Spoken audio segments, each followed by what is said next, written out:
اپل رسما به 2 میلیارد از یوزرهای خودش اخطار داد. مراقب دیاکتیو شدن اپل اکانت های خود باشید.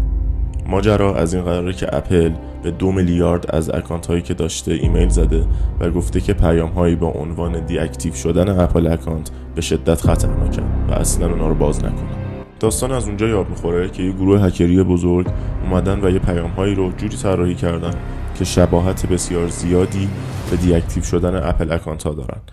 و مردم در نهایت گول این پیام ها رو میخورن و کلیک کردن روی اون لینک ها همانا و هک شدن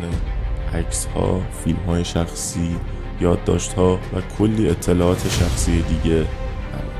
این ویدیو رو تا جایی که میتونید به اشتراک بذارید تا همه بدونن که کلیک کردن روی لینک ها نه تنها صرفا این لینک های مربوط به اپل، بلکه هر لینکی که